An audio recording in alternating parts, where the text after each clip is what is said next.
வணக்க மக்களே, அனைவருக்கும் இனிய வணக்கம். இன்றைக்கி நம்ம இந்த வீடியோவில் எதை பற்றி பார்க்க போகிறோம் அப்படின்னு பார்த்தாங்கன்னா, டிஆர்பி மற்றும் பள்ளி கல்வித்துறையில் வந்திருக்க அந்த முக்கியமான தகவல்களை இந்த ஒரு வீடியோவின் வாயிலாக நம்ம பார்க்கலாம்.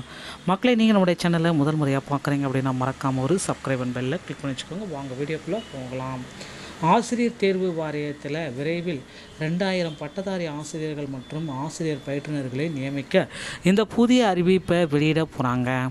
ஸோ பட்டதாரி ஆசிரியர்கள் மற்றும் பயிற்றுனர்கள் நியமிக்க பள்ளி கல்வித்துறை முடிவு செய்தது. இது தொடர்பாக அறிவிப்பு ஆகஸ்ட் மாதத்தில் வெளியாகலாம் என்ற எதிர்பார்ப்புகள் அதிகரித்து கொண்டே இருக்கிறதுங்க.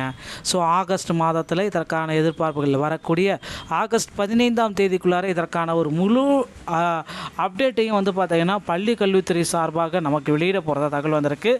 அரசு பள்ளிகளில் இடைநிலை ஆசிரியர்கள், தையல், ஓவியம், உடற்கல்வி உள்ளிட்ட சிறப்பு ஆசிரியர்கள், பட்டதாரி ஆசிரியர்கள், முதுகலை ஆசிரியர்கள் டிஆர்பி எனப்படும் ஆசிரியர் தேர்வு வாரியம் மூலமாக நியமிக்கப்படுகிறார்கள்.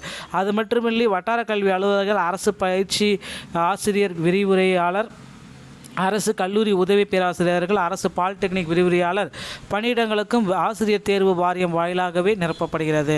தற்பொழுது அரசு பள்ளிகளில் 18,000க்கும் மேற்பட்ட ஆசிரியர் பணியிடங்கள் காலியாக உள்ளன. எனினும் மாணவர்களின் கல்வி பாதிக்கக்கூடாது என்பதற்காக அந்த பணியிடங்கள் தொகுப்பூதியத்தில் தற்காலிக ஆசிரியர் பணியமர்த்தப்பட்டிருக்கிறார்கள்.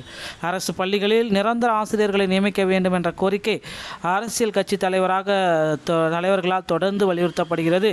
இந்த நிலையில் அரசு பள்ளிகளில் டிஆர்பி மூலம் 2000 பட்டதாரி ஆசிரியர்கள் மற்றும் ஆசிரியர் பயிற்றுனர்களை நியமிக்க விரைவில் பள்ளி கல்வித்துறை இந்த முடிவுகளை எடுத்திருக்கிறதா தகவல் வந்திருக்கு. பட்டதாரி ஆசிரியருடைய தேர்வுக்கான அறிவிப்பு ஆகஸ்ட் மாதத்தில் வெளியாகலாம் என்ற எதிர்பார்ப்புகள் அதிகாரப்பூர்வமாக வந்துருச்சுங்க. ஸோ பட்டதாரி ஆசிரியர் தேர்வில் டெட்டு பேப்பர் தாள் 2 தேர்வில் தேர்ச்சி பெற்ற ஆசிரியர்கள் எழுதலாம். பட்டதாரி ஆசிரியர் மற்றும் பயிற்றுனர் தேர்வை பொறுத்தவரையில் சம்பந்தப்பட்ட பாடப்பிரிவில் 150 கேள்விகளுக்கு கட்டாயம் தமிழ் தகுதி தேர்வில் 30 வினாக்களுக்கு பதில் அளிச்சிருக்கணும். குறைந்தபட்ச பாஸ் மதிப்பெண் 40% எடுக்கணும். தமிழ் தகுதி தேர்வில் மெரிட் பட்டியலுக்கு எடுத்துக்கொள்ளப்படாது என்றாலும் இது தேர்ச்சி பெற்றால் மட்டுமே விண்ணப்பதாரின் பாடத்தேர்வு விடைத்தாள் மதிப்பீடு செய்யப்படும் என குறிப்பிடத்தக்கது.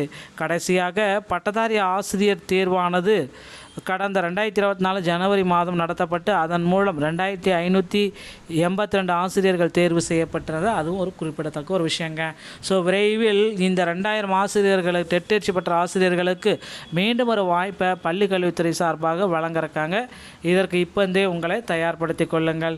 மக்களே, டிஆர்பியில் தற்சமயம் பார்த்திங்கன்னா டெட்டில் பாஸ் பண்ணக்கூடான போஸ்டிங்கை விரைவில் போட இருக்காங்க. அதற்கான அப்டேட் பார்த்திங்கன்னா இன்னும் ஒரு சில தினங்களில் நமக்கு ஆசிரியர் தேர்வு வாரியத்தின் சார்பாக வெளியிட போகிறாங்க. தமிழகத்துடைய இடைக்கால பட்ஜெட்டில் நம்மளுடைய பள்ளி கல்வித்துறைக்கு கிட்டத்தட்ட 28,000 40,000 கோடி வரைக்கும் நிதி ஒதுக்கீடு செய்ய போகிறதா தகவல் வந்திருக்கு. பொறுத்து நாம் பார்க்கலாம்.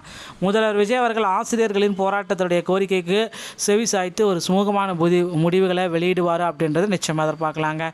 இந்த ஒரு தகவல் உங்களுக்கு பிடிச்சிருச்சு அப்படின்னா நீங்கள் நம்முடைய சேனலோடு இணைந்திருங்கள். மீண்டும் ஒரு நல்ல தகவலோடு நான் உங்களை சந்திக்கிறேன். நன்றி, வணக்கம், தேங்க்யூ.